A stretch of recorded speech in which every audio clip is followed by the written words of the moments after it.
Le thème, c'est la victoire qui attend les hommes de vision. Oh!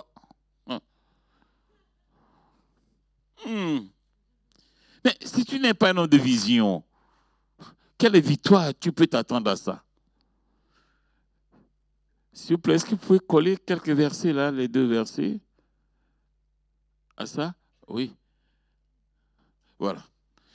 Voilà le premier verset que vous pouvez, on peut considérer dans Genèse chapitre 37. Il faut que je le lise ici.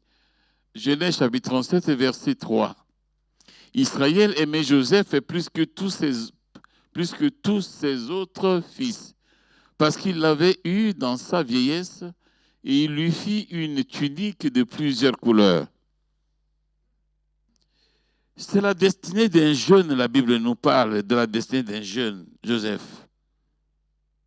Il n'a pas eu une vie facile, mais il savait dans les multiples visions que Dieu lui a révélé dans l'orientation sur le chemin de sa destinée. Il était sur le chemin, le parcours. Les hommes de vision, quand tu es sur le chemin, pour atteindre ta vision, les obstacles ne te feront pas cadeau. Tu vas affronter les obstacles et l'opposition, qui va réellement tester ta vision. Qu'est-ce qu'il n'a pas eu, Joseph? Plusieurs visions. Le temps me manque de pouvoir vous citer tout ce qu'il a eu.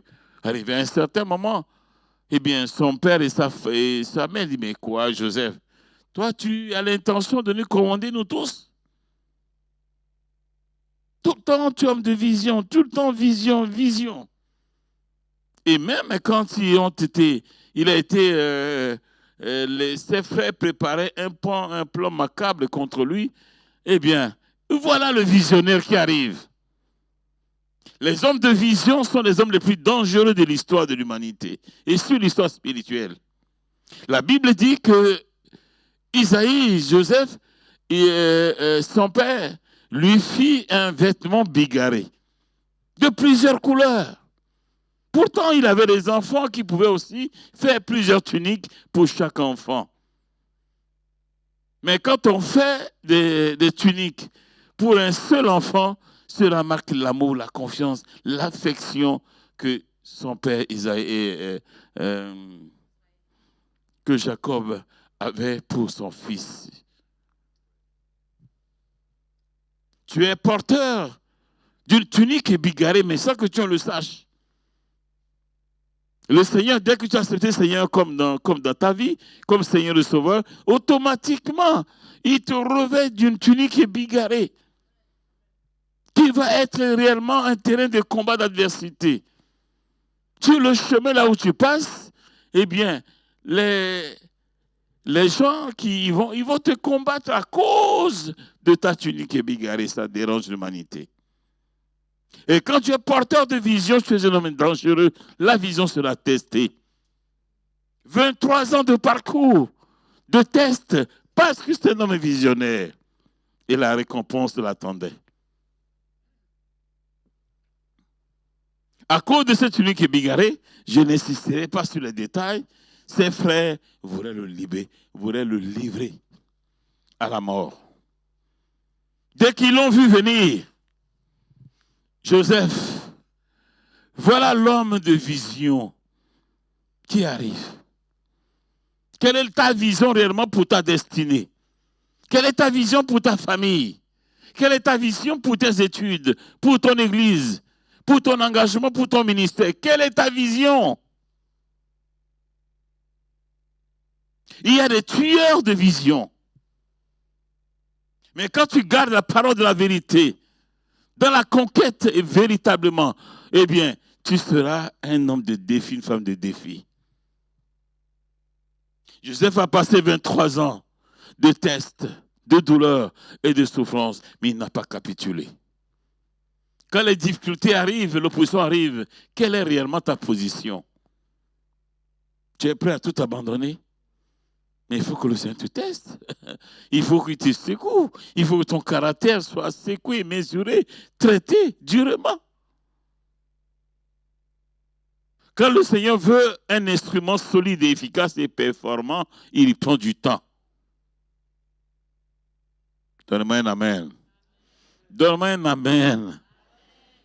Ah, mais si ton voisin t'a fait dormir, c'est cool un peu. Est-ce que c'est un moment de dormir? Tu as eu 8 heures de sommeil, ça ne te suffit pas. Amen. C'est très difficile, chers frères et sœurs. Être un homme de vision, c'est que tu es prêt à mourir en toi-même. Tu es prêt à tout abandonner. Cours avec la vision que tu as reçue. Cours avec ton engagement. Le succès appartient à ceux qui poursuivent la vision. Ah, c'est bien. Le succès appartient à ceux qui poursuivent la vision. Vous devez vous attacher à des hommes de vision. Poursuivez la vision. Quand tu n'as aucune vision pour ta vie, c'est que il y a un vide en toi. Et tu fais quoi? Tu ne sais pas où tu vas, où tu viens. Tu ne sais pas ce que tu seras maintenant et demain et futur.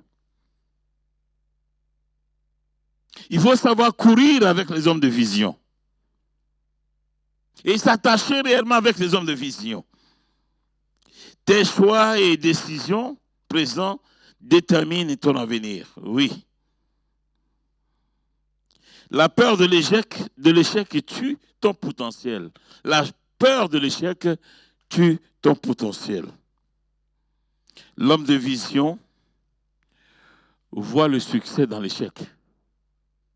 Donne-moi un amen. L'homme de vision voit le succès dans l'échec. L'homme de vision, il voit le futur dans le présent. Amen. Il voit le futur dans le présent. Quand tout semble impossible et sombre devant lui, c'est ça, il dit, je serai. Demain, je vais atteindre ça. Il voit le futur dans le présent. Et il voit le succès dans l'échec. Voilà l'homme de vision. Quand tu es en train de rentrer véritablement dans la vision, l'adversaire se lèvera. Ce n'est pas que Dieu est contre la vision, non. Mais la vision te donnera l'adversité avec la vision que tu cours avec, il va chercher à te ravir la vision. Mais sois un homme très intrépide, ferme dans ton engagement et dans ta foi. Nous avons accepté Jésus, nous devons rester véritablement engagés d'une manière ferme, quelles que soient les circonstances des temps et des moments qui peuvent venir nous faire chavirer la pirogue. Et restons inébranlables. Et courons, Paul dit, dans la carrière qui nous a échoué. Chaque échec est une opportunité de réussir. Oui, c'est une opportunité de réussir. Ce n'est pas que le Seigneur t'a abandonné. Quel que soit le temps, ce que tu traverses maintenant n'est que passager.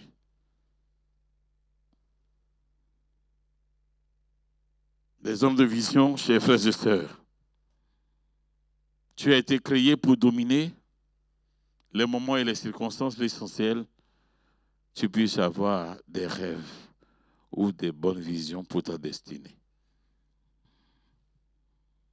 Ne baisse pas le standard, car le trône de l'Égypte t'attend.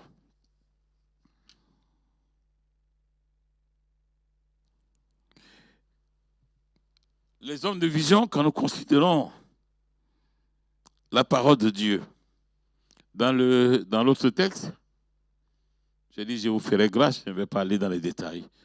Vous aurez à lire tout ça, vous allez comprendre réellement la tragédie de ce garçon, de ce jeune, qui a tenu, parce qu'il savait ce qu'il cherchait, ce qu'il poursuivait.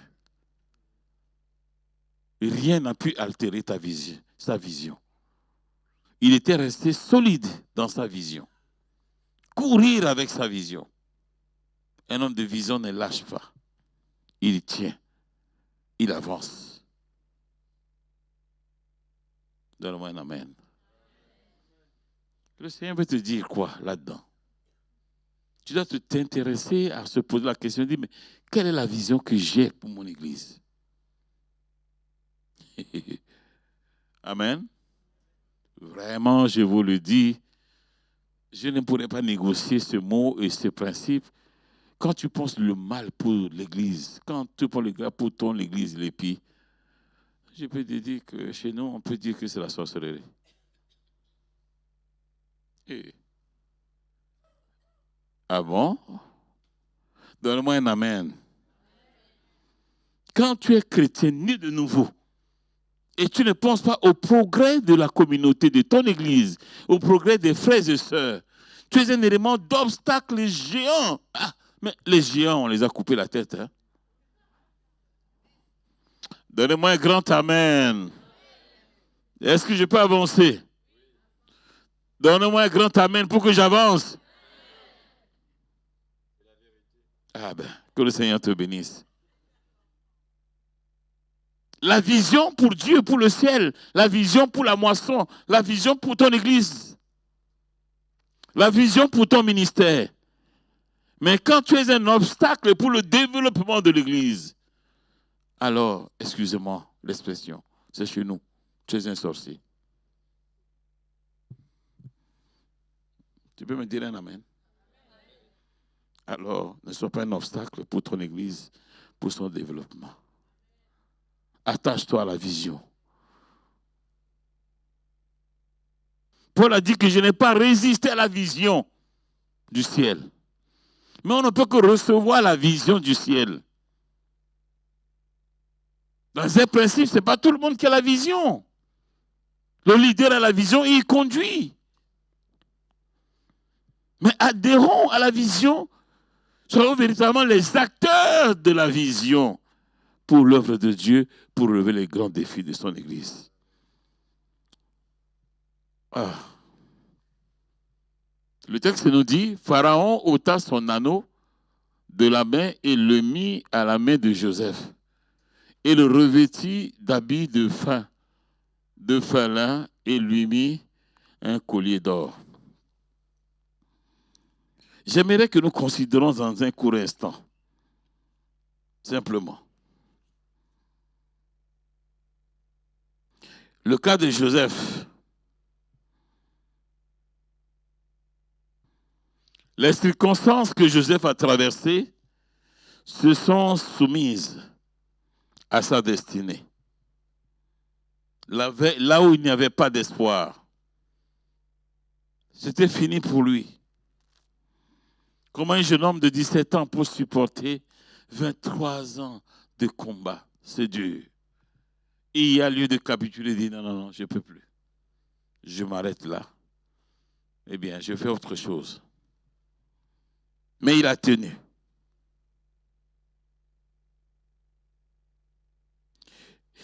Nous allons parler du premier manteau de Joseph. Nous avons lu tout à l'heure. Le premier manteau de Joseph fut le manteau bigarré que son père Jacob lui a confectionné, qui a été un manteau de problème, alors que c'était l'affection de Jacob qu'il mettait sur cet enfant. C'est la distinction. Quand nous avons le manteau bigarré, c'est un signe de distinction que Dieu nous a distingués depuis le ciel. Quelles que soient les circonstances des temps qui peuvent t'ébranler, eh bien, tu es la race de la distinction depuis le ciel parce que tu portes sur toi un manteau bigarré. Donc, un grand amen. Que j'avance encore.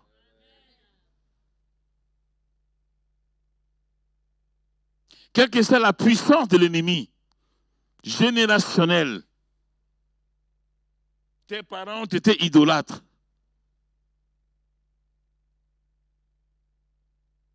Il était là, rempli également dans l'occultisme et autres.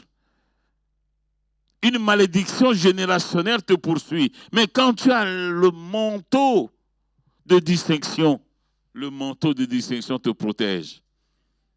Et la malédiction est déchirée sur toi. Parce que la puissance des ténèbres ne supporte pas le manteau de distingué. Ah, dis à ton frère, j'ai le manteau de distingué. Il me dit, lui, ça, non. Ah. J'ai dit que tu n'as pas un meilleur voisin, tu peux changer de voisin. Ah oui. Ce voisin-là te tue la foi, il te brise la foi, et puis, j'ai un voisin déjà. Il te tue la foi, il ne parle pas. Dis-lui que tu as le manteau de distinguer. Et alors le diable ne peut rien contre toi.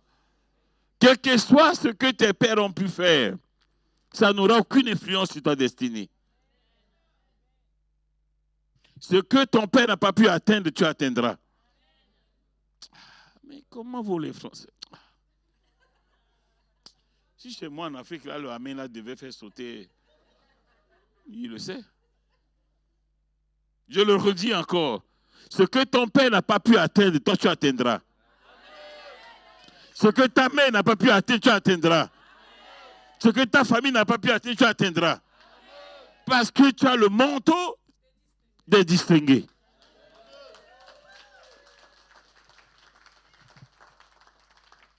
Voilà les hommes de vision qui ont les qualifications des vainqueurs. Considérons, c'est ça. Le deuxième manteau, c'est ce que nous voulons voir tout à l'heure.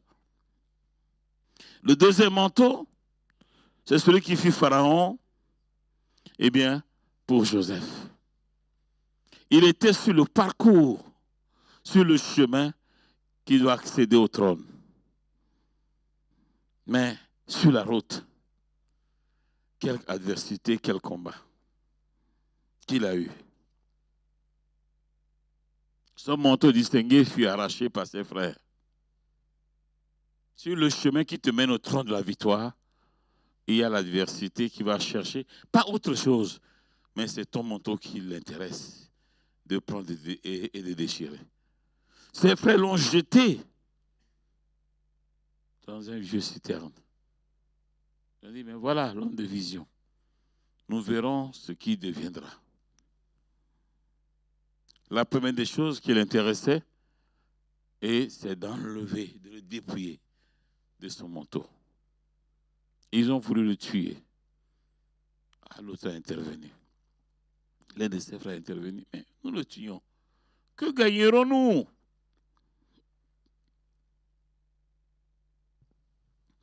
Tu tues ton leader par ta bouche, tu gagnes quoi?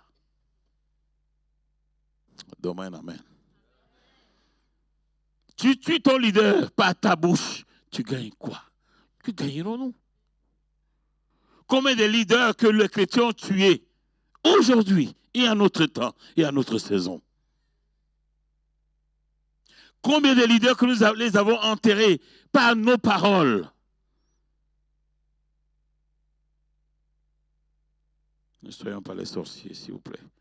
On dit que la sorcellerie de l'Afrique est la plus dangereuse. La sorcellerie de l'Afrique n'est pas la plus dangereuse, c'est le même démon partout. Hein? Hein? La sorcellerie en Europe est modernisée. Très subtil, tu ne peux pas savoir. Ah, caché. Mais ce qui est caché est dangereux. Amen. Ce qui est caché est dangereux. La sorcellerie, c'est le même démon qui gouverne l'humanité tout entière. Il est le prince de l'air. Il n'a pas de couleur. Qui a vu dire la couleur du diable? On met sa couleur parfois, la couleur noire. Je dois rester dans le réseau pour qu'au niveau de la technique, il ne soit pas gêné. Amen. C'est très difficile. Ils l'ont arraché le manteau sur lui. Et dit, nous verrons ce qui va devenir. Tuons-le. Et nous dirons qu'une bête féroce est venue l'arracher, la tuer. Il y a eu toujours l'intervention de Dieu. Que gagnerons-nous en le tuant? Il n'est qu'un gamin de 17 ans. Que gagnerons-nous? Que gagnerons-nous en tuant nos pasteurs, en tuant nos leaders, notre leader? Si nous le tuons, que gagnerons-nous? On ne veut pas encourager un frère qui émerge. Il faut qu'il soit tué rapidement. Et que gagnerons-nous? Et l'autre a dit, ils ont pris un animal, l'ont tué, ils ont mouillé, trempé sa tunique pour amener, présenter à son père. Et quand ils ont amené, ils disent, vieux Jacob, regarde cela. C'est le manteau de ton fils bien-aimé que tu lui as donné. tu lui as confectionné un manteau, une tunique bigarrée. Vieux Jacob, hey, regarde cela. Tu te souviens de ce manteau? Ça n'appartient pas à l'un de ton fils. Tu nous avais abandonnés. Eh bien, lui fait un manteau, une tunique spéciale. Voilà. Il a été tué par une bête sauvage. Vieux Jacob! Vieux Jacob! Regarde! L'ennemi se réjouit. Quand le manteau est déchiré, trempé dans le sang de l'injustice. Mais Dieu intervient pour sauver ses enfants. Avant qu'il aille sur ce terrain, nous voyons Jacob. La Bible dit que beaucoup de héros sont sur le chemin de la gloire, mais ils sont malheureusement arrêtés dans la maison de Potiphar. Pourtant, il était sur le chemin de la gloire. Le trône de l'Égypte l'attendait. Mais un grand héros, un grand visionnaire, il s'est arrêté. Les circonstances l'ont fait arrêter, eh bien, sur le chemin et dans la maison de Potiphar. Beaucoup de héros sont sur le chemin de la gloire, mais les circonstances les ont arrêtés dans la maison de Potiphar. Tu t'es arrêté où dans ta vision? Ta vision est garée dans la maison de Potiphar, mais quand tu restes fidèle avec Dieu, tu sortiras avec ta vision. Amen. Joseph est sorti avec sa vision. Ne vous arrêtez pas chez les Potiphar, comme les intendants des biens de ce monde et comme le gouverneur de ce monde. Non.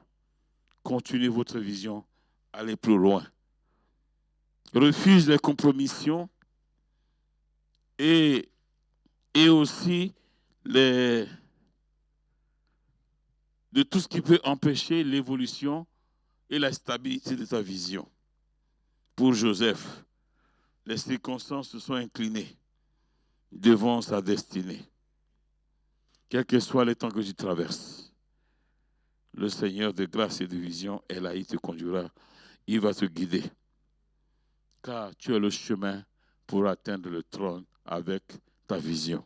Deuxième manteau que nous avons lu tout à l'heure, au Genèse chapitre 41, verset 22, eh bien, voilà, cet homme de vision, il va accéder plus tard, eh bien, à la qualification la plus noble et la distinction la plus noble comme vainqueur et gouverneur devant Pharaon.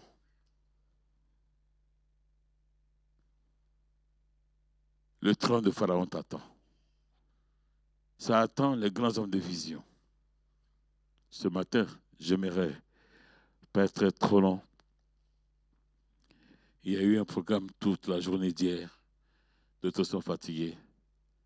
Où est-ce que tu t'en es arrêté avec ta vision?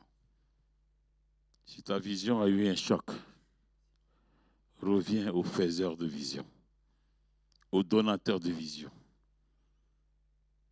Ce que tes parents n'ont pas réussi, tu réussiras. Peut-être dans votre famille, il n'y a personne qui n'a même pas pu émerger à une instance supérieure de la société. Et tu dis, mais non, mon père est berger, mon père est cultivateur, il est dans les plantations. Nous n'avons personne dans la famille qui a pu émerger dans les études, aller plus loin, personne. Tout le monde est resté à un stade standard de la société. Mon père est un simple boulanger. Il est simple épicier. Nous n'avons personne. J'ai dit que Dieu est le Dieu des personnes qui n'ont personne. Dites-moi un amen, donnez un amen au ciel. Il est le Dieu des personnes qui n'ont personne. Personne dans votre famille n'a jamais accédé à des situations de la société la plus haute avec une haute distinction. Mais si tu es un homme de vision, si tu t'attaches à la vision, tu atteindras.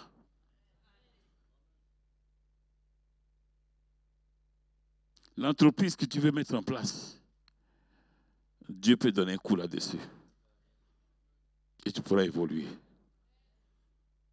Au nom de Jésus, Seigneur, tu bénis les cœurs et les volontés. Pour les entreprises qui veulent mettre en place, mais le dossier, les circonstances financières semblent faire défaut. Je prie que cela soit débloqué au nom de Jésus. Là où ces parents n'ont pas atteint, fait qu'ils atteignent véritablement le trône de leur destinée. Je les bénis au nom de Jésus. Amen.